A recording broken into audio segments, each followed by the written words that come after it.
نبی کے صحابہ کے راستے پہ چل کے دلوں کا سکون ہم نے حاصل کیا ہے، لگا ہے نشہ جب سے جنت کا ہم کو اچاٹک ندی اس جگہ سے ہوا ہے، نبی کے صحابہ کے راستے پہ چل کے۔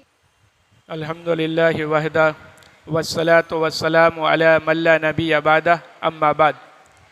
قال اللہ تبارک و تعالی اللہ اعلم حیث یجعل رسالتہ رب اشرح لی صدری ویسر لی امری واحلل عقدۃ من لسانی یفقہوا قولی سبحانک لا علم لنا الا ما علمتنا انک انت العلیم الحکیم۔ حاضرین، آج ربیع الاول کی 5ویں تاریخ اور 5واں درس ہے سیرت النبی صلی اللہ علیہ وسلم کا۔ انشاءاللہ آج کے درس میں نبی کریم صلی اللہ علیہ وسلم کی بعثت کے تعلق سے کچھ باتیں انشاءاللہ آپ کے سامنے پیش کیا جائے گا۔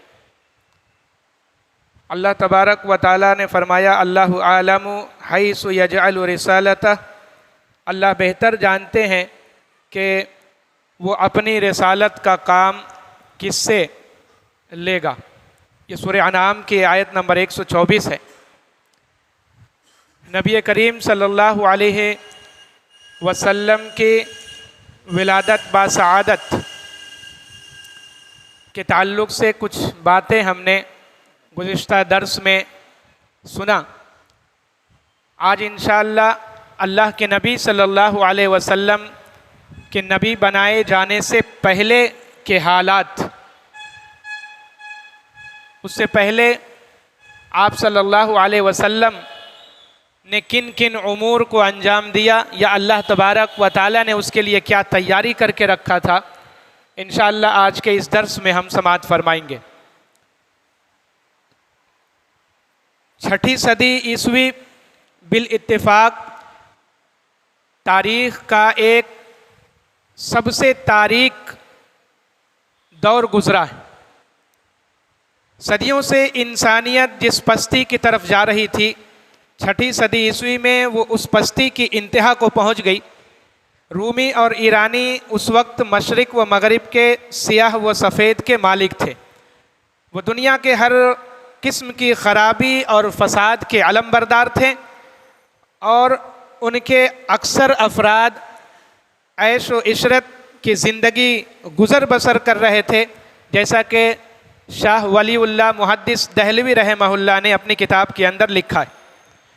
دوسری طرف عرب، جنہیں اللہ تبارک و تعالیٰ نے آزادی، خودداری، بلندی نفس، سخاوت، حوصلہ مندی اور دیگر بے شمار خوبیوں سے سرفراز کیا تھا، یہ دور جس میں رسول اللہ صلی اللہ علیہ وسلم کی بعثت ہوئی، جزیرہ عرب کی تاریخ کا سب سے سیاہ ترین دور تھا، اور یہ ملک ظلمت و انحطاط کی اس آخری منزل پر تھا جہاں اصلاح کی امید ختم ہو گئی تھی۔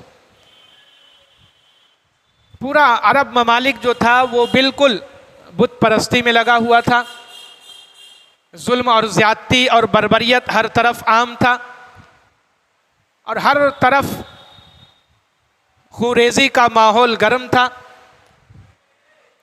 ایسے ماحول میں جناب محمد الرسول اللہ صلی اللہ علیہ وسلم کو اللہ تبارک و تعالیٰ نے عرب کے اندر نبی اور رسول بنا کر کے مبعوث فرمایا۔ نبی صلی اللہ علیہ وسلم کی بعثت کے لیے اللہ نے عرب کی سرزمین کو کیوں منتخب کیا؟ پورے دنیا کے اندر عام طور پر ہر جگہ برائی، قتل، غارت غری، خوریزی اور شرک اور بدعت، ہر جگہ گمراہی پھیلی ہوئی تھی۔ اسی لیے تاریخ دانوں نے 6 صدی عیسوی کو پورے دنیا کے تاریخ دور میں شمار کیا ہے۔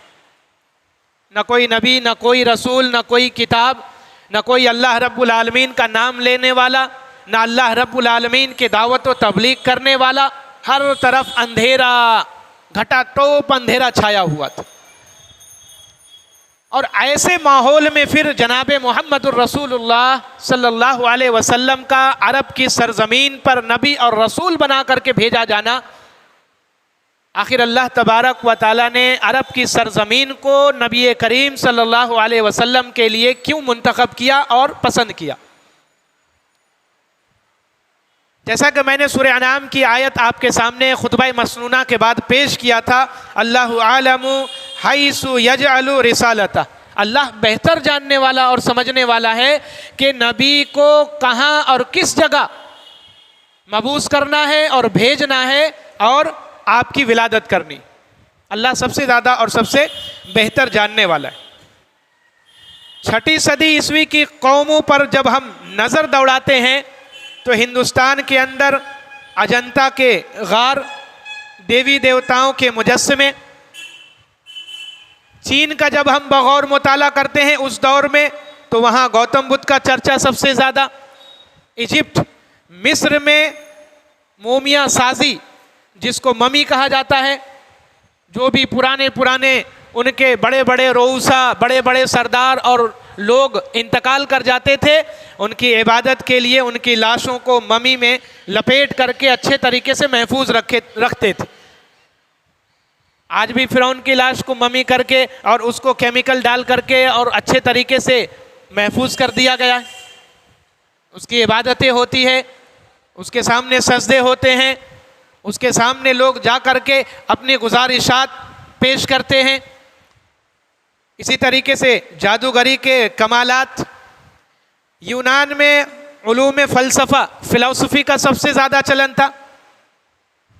سب سے زیادہ فلسفر اس دور میں وہیں پائے جاتے تھے. ایران کے اندر آتش کدے بہت سارے بنے ہوئے تھے. آگ کی پوجا اور پرستش کرنے والے بہت سارے لوگ ایران کے اندر تھے.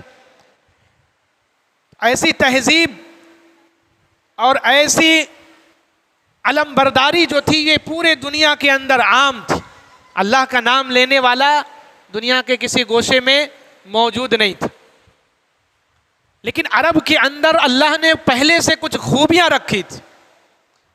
عرب والوں کے اندر اللہ تبارک و تعالیٰ نے پہلے سے کچھ کوالٹیز بنا کر کے رکھی تھی جو ان کو ساری دنیا کی قوموں سے اور مذہبوں سے اور ساری دنیا کی سویلائزیشن اور ثقافت اور تہذیب سے نمایاں کرتی ہے اور الگ کرتی ہے.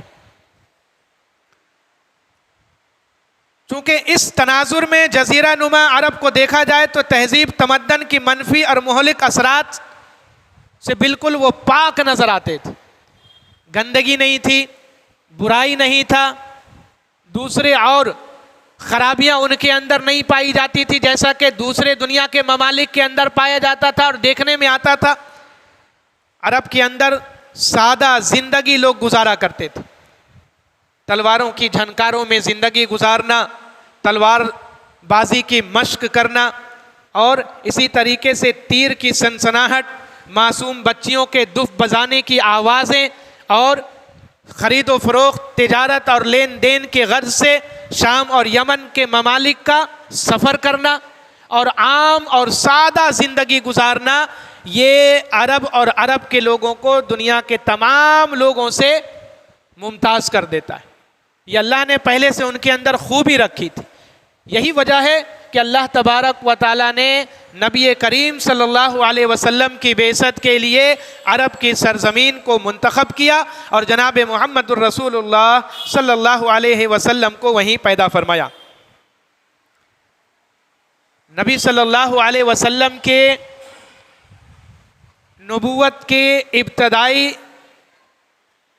دور کے حالات، جس کی ابتدا غار حرا سے ہوتی، چونکہ اللہ تبارک و تعالیٰ کا یہ طریقہ کار رہا ہے پہلے سے کہ اللہ تبارک و تعالیٰ جس شخصیت کو نبوت اور رسالت کے لیے، لوگوں کی ہدایت کے لیے، اپنے دین اور شریعت کی تبلیغ اور ترویج کے لیے منتخب کرتا ہے، اللہ تبارک و تعالیٰ